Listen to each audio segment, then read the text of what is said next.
Hello दोस्तों, राधे राधे। घर के काम हो या बाहर के या फिर किचन के काम हो, सूझबूझ के साथ या टिप के साथ किए जाएं तो वो बहुत ही बढ़िया तरीके से होते हैं और कोई भी दिक्कत नहीं होती है। तो चलिए अपने किचन के टिप शुरू कर लेते हैं। सबसे पहला टिप है कि इस तरीके से आपको नीम लेनी है। नीम के पत्तियां निकाल देनी है डंडी से। और हम दोनों का आज यूज करने वाले हैं कि दोनों को किस तरीके से यूज़ करना है। तो पत्ते 2-3 दिन के हो गए, मुरझा गए हैं, थोड़ा थोड़ा सूख गए हैं। तो इन पत्तों का हम यूज़ करेंगे अनाज में। अनाज में जब गेहूं हो या चावल हो, थोड़े थोड़े कीड़े लग जाते हैं ना। तो कीड़े ना लगने पाए उसके लिए पहले ही आप नीम के पत्ते रख देंगे तो कीड़े बिल्कुल भी नहीं लगेंगे। मैंने नीम के पत्ते नहीं रखे थे तो शीत की वजह से थोड़े थोड़े कीड़े लग गए थे। तो धूप में सुखा के कीड़े निकाल के फिर से मैंने पत्ता रख दिया है नीम का। अब इसमें कीड़ा नहीं लगेगा। और ये जो डंडियाँ थी इनको इकट्ठा करना है। और आपको तो पता ही है कि नीम गुणों से भरपूर है। ये हमारी सेहत के लिए बहुत ही अच्छी है, लाभकारी है। तो इस तरीके से इकट्ठा करना है इन डंडियों को और कट कर लेना है। कैंची से कट करें या फिर किसी भी चीज़ से आप कट कर सकते हैं। तो इस तरीके से कट करके इकट्ठा करके और एक बिंडल जैसे बना लेना है। ये हमारे बहुत काम की हैं, इनको फेंका ना कीजिए, कहीं भी मिल जाए तो रख लीजिए। गांव में अक्सर ऐसे ही डली मिल जाती हैं लेकिन शहर में नहीं मिलती हैं। इनको ढूंढना पड़ता है बहुत, तब जाके मिलती है। अब इनको इकट्ठा करके एक रबड़ लगा लेंगे ताकि ये फैले ना, इधर उधर जाए ना। तो इस तरीके से आपको ट्रांसपेरेंट बोतल ले लेनी है। अगर नहीं है इस तरीके की शीशी तो आप इस तरीके की शीशी भी ले सकते हैं।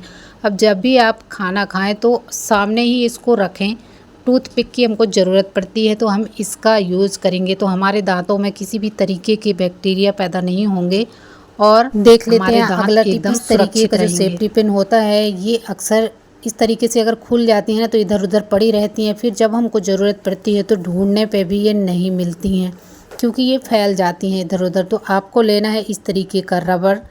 आप ईयरिंग भी ले सकते हैं, गोल वाला रिंग होता है जो, उसको ले सकते हैं और उनमें इस तरीके से फंसा के आप एक ही जगह अपनी सेफ्टी पिन को सिक्योर कर सकते हैं। अब ऐसे सारी पिन इकट्ठी रखी रहेंगी ना तो हमको जल्दी से मिल जाएंगी, इधर उधर बिल्कुल भी नहीं फैलेंगी। और ये सामने हम खीला पे टांग देंगे ताकि हमको जब भी ज़रूरत पड़े हम इनका यूज़ कर पाएँ। और ये अगर ये बैग में डाल लेते हैं ना, गलती से खुल जाती है तो वो हमारे सीधे हाथ में चुभ जाती है जो कि बहुत ही बुरी तरीके से लगती है। अगर नाखून में लगती है तो नाखून का दर्द तो और भी बेकार होता है। इसलिए इस तरीके से इकट्ठा रखेंगे तो ये इधर उधर बिल्कुल भी नहीं जाएगी, एक ही जगह अच्छे से सेफ रखी रहेगी। आप चाहे तो इनको डिब्बी में भर के भी रख सकते हैं, अगर कहीं लेके जा रहे हैं तो बहुत ही बढ़िया होगा, आपके लिए सेफ़ होगा। देख लेते हैं अगला टिप। इस तरीके का जो गोंद होता है ना, एक है गोंद कतीरा, ये है गोंद कतीरा, और एक है हमारा लड्डू वाला गोंद जो कि हम लड्डू में यूज़ करते हैं। अब गोंद कतीरा को जब भी हम फुलाते हैं ना तो ये साइज़ में डबल हो जाता है, डबल और चौगुना हो जाता है। लेकिन जो लड्डू वाला गोंद होता है वो मेल्ट हो जाता है, वो डबल नहीं होता है। इसकी यही पहचान है। तो ये गोंद के दोनों के जो लड्डू वाला गोंद होता है ये लड्डू में डाला जाता है। ज़्यादातर इस सर्दियों में यूज़ करते हैं क्योंकि ये गोंद है जो गर्म होती है, जो हमारी सेहत के लिए अच्छी होती है। ठंडियों में हम जब खाते हैं ना तो हमारी बॉडी को गर्माहट देती है। ये इस तरीके का ये गोंद होता है लड्डू वाला। और ये है गोंद कतीरा जो हमारी बॉडी में कोई भी प्रॉब्लम होती है ना उसको ठीक करने में मदद करता है। तो गोंद कतीरा का मैं फ़ायदा बता देती हूँ कि ये किस तरीके से हमारे शरीर को, इसके बताने वाली हूँ 2 फ़ायदे। कि ये इसमें सबसे पहले तो कैल्शियम होता है जो कि हमारी बॉडी के लिए बहुत ज़रूरी है, कैल्शियम। और जब हमारे पीरियड हैं जो वो अनबैलेंस हो जाते हैं, जल्दी जल्दी होता है, 10 दिन में 15 दिन में शुरू हो जाता है, उनका बैलेंस सही से बनाने के लिए ये बहुत ही बढ़िया है। आयुर्वेदिक के अनुसार वरदान है। या फिर ब्लीडिंग ज़्यादा आती है, थक के गिरते हैं, उसको रोकने के लिए ये बहुत ही बढ़िया है। तो आपको इतनी सी बस गोंद लेनी है, इसमें कम से कम आपको 4 चम्मच बन जाएगा आराम से। तो आपको 1 से 1.5 चम्मच घोल के पानी में पीना है। तो सबसे पहले तो इतना सा गोंद लेना है। अगर आप अकेले हैं तो छोटा सा टुकड़ा ले लीजिए और रात में इसको धो के और पानी भर के इसमें रख देना है। मतलब जितना पानी आपको पीना है उतना भर के रख दीजिए, गोंद जितने में डूब जाए इतना पानी इसमें होना चाहिए, ताकि ये अच्छे से फूले। जब अच्छे से फूलेगी तभी आप इसको खा पाएंगे, अदरवाइज़ आप इसको नहीं खा पाएंगे। क्योंकि ये अच्छे से नहीं फूलती है ना, तो इसमें अजीब सी स्मेल आती है, जिसकी वजह से ये पी नहीं जाती है। देखिए मैंने रात भर भिगो के रखा था, अभी सुबह हो गया, तो इस तरीके से ये फूल के मेल्ट हो जाती है।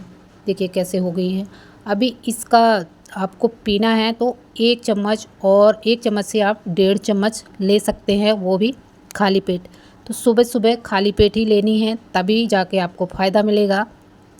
तो इस तरीके से सादा पानी लेना है और 1.5 चम्मच के करीब आपको ये गोंद ले लेनी है, गोंद कतीरा ले लेना है और इसमें घोल के पी लेना है। आप इसको आसानी से पी पाएंगे, इसका कोई टेस्ट नहीं होता है कि ये अजीब लगेगी, ये पानी की तरह ही होती है। आप पानी में घोलिए और आसानी से पी जाइए। जितनी भी समस्या हैं वो सारी ख़त्म हो जाएंगी। तो आप 1 से 2 महीने तक रेगुलर पीजिए और आपकी समस्या जो है वो छूमंतर हो जाएगी। देख लेते हैं अगला टिप। ये टिप भी बहुत ही बढ़िया है, आपको बहुत पसंद आने वाला है। तो आपको सबसे पहले लेना है आटा। 1 चम्मच आटा ले लीजिए और थोड़ा सा उसी में चावल का आटा ले लीजिए। ये बहुत ही बढ़िया होता है, स्क्रबर का काम करता है। और आपको लेना है जो छिलका होता है, संतरे का छिलका होता है, उसको मैंने पीस करके सुखा लिया था, वही पाउडर भर के रख लिया है। अभी इसकी ज़रूरत मेरे को हफ्ते में 1 नहीं तो 2 दिन 3 दिन तो पड़ती रहती है। मैं इससे अपना फेस क्लीन करती रहती हूँ। और लेना है चुटकी भर हल्दी। फिर लेना है आपको दूध। आपके पास कच्चा दूध है तो कच्चा ले लीजिए, पका दूध है तो पका भी ले सकते हैं। तो इस तरीके से मैंने 2 चम्मच भर के दूध ले लिया है और इसको हम अच्छे से मिक्स कर देंगे, ताकि जो संतरे का पाउडर में लम्स थे उसको मैंने दोबारा नहीं पीसा, पहले ही पीस के और सुखा के रख लिया है। उसको एक बार और पीसेंगे तो उसका फाइन पाउडर बन जाएगा। और इस तरीके से मिक्स करके रख देना है, ताकि ये अच्छे से फूल जाए और फिर हमारी स्किन पर बहुत ही बढ़िया तरीके से काम करता है। हमारे चेहरे पे जितनी भी टैनिंग होती है या झाइयाँ पड़ जाती हैं, उनको ये पूरी तरीके से ख़त्म कर देता है। ये वाला पैक बहुत ही कारगर है हमारे फेस के लिए। आप चाहे तो पूरी बॉडी में भी इसको लगा सकते हैं। मैं हमेशा इसी का यूज़ करती हूँ, कभी भी मैं साबुन या फिर फेस वॉश का यूज़ नहीं करती, बहुत कम कभी कभी यूज करती हूँ। मेरे फेस में इस तरीके की कोई प्रॉब्लम नहीं है, क्योंकि मैं केमिकल का यूज़ बहुत कम करती हूँ। तो आप भी इस तरीके से होम रेमेडी का यूज़ कीजिए और अपनी स्किन को केमिकल से बचाइए और दाग फ्री चेहरा पाइए। चलिए देख लेते हैं अगला टिप। इस तरीके से आपको प्याज लेनी है और जो पार्ट आप फेंक देते हैं ना, उसी पार्ट का यूज करके आज हम बहुत ही बढ़िया कमाल का रिजल्ट देखने वाले हैं। तो चलिए देख लेते हैं कि इसका यूज़ कहाँ करना है। इस तरीके से इसको कट कर लेना है और छोटे छोटे कट लगा देने हैं, ताकि इसका जितना भी जूस है वो ऊपर आ जाए।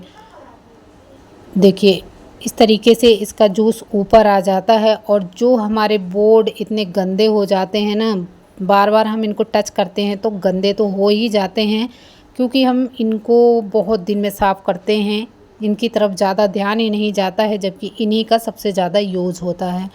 तो आप ऐसा करके अपने बोर्ड को बढ़िया तरीके से चमका सकते हैं, बिना पानी के, बिना सर्फ के, बिना शैम्पू के।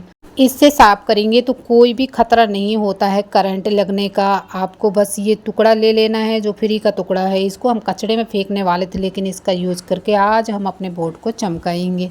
इसको अच्छे से फरा दीजिए पूरे में, और इसमें जो भी छिपकली वगैरह, कॉकरोच वगैरह घुस जाते हैं ना, वो नहीं घुसेंगे प्याज लगाने से, और कीड़े मकोड़े भी नहीं आएंगे। जो भुनगी टाइप की लगती रहती है ना, वो भी नहीं आएगी। ज़्यादातर गांव में भुनगी, मक्खी और छिपकली वगैरह आती रहती हैं, तो ऐसी समस्या शहर में ज़्यादा नहीं होती है। वो अगर बोर्ड अच्छा रहेगा, क्लीन रहेगा, तो ये समस्या कहीं भी नहीं होगी। इसको बार बार छूने से ना ये गंदा हो ही जाता है, कितना भी इसको साफ़ कर लो। तो आपको लेना है बस ये प्याज का टुकड़ा और इसमें पूरे में अच्छे से फिरा देना है। अगर प्याज के टुकड़े से साफ़ नहीं हो रहा, बहुत ही ज़िद्दी दाग हो गए हैं, बहुत दिन से ये लगे हुए हैं और हमने बोर्ड को बहुत दिन से साफ़ किया ही नहीं है, तो आपको लेना है टूथपेस्ट। आपके पास जो भी टूथपेस्ट है आप वही ले लीजिए। मैं दंत कांति का यूज़ करती हूँ तो मैं यही लूँगी। बस इसको थोड़ा सा लेना है और आपका बोर्ड एकदम चमचमा जाएगा, क्लीन हो जाएगा। और 2 बूंद लेना है पानी और इस तरीके से रगड़ देना है पूरे में। आराम से रगड़िए, ज़्यादा ज़ोर से रगड़ने की ज़रूरत नहीं है। अब मैंने स्पीड पे कर दिया है तो लग रहा है बहुत ज़ोर से रगड़ रहे हैं, नहीं, बहुत ज़ोर से बिल्कुल भी नहीं रगड़ रहे हैं। आप इस तरीके से फिराते जाएंगे, 2 मिनट तक आप अपने बोर्ड को इस तरीके से फिराते जाइए और देखेंगे कि आपका बोर्ड एकदम क्लीन हो जाएगा जादू की तरह। ना ही ज़्यादा टाइम लगता है और ना ही कुछ भी ज़्यादा चीज़ लगती है, ना ही पैसा बर्बाद होता है। तो इस तरीके से अब गीले कपड़े से आप पोंछ लीजिए। देखिए आपका बोर्ड जो है कितना क्लीन हो गया। तो आप भी इस तरीके से थोड़ा सी कोलगेट का यूज़ करके अपने बोर्ड को एकदम चमचमा बना सकते हैं। आज का वीडियो आपको कैसा लगा कमेंट करके ज़रूर बताना और वीडियो पसंद आया हो तो प्लीज़ शेयर करना। Thank you for watching. Bye bye. Radhe Radhe.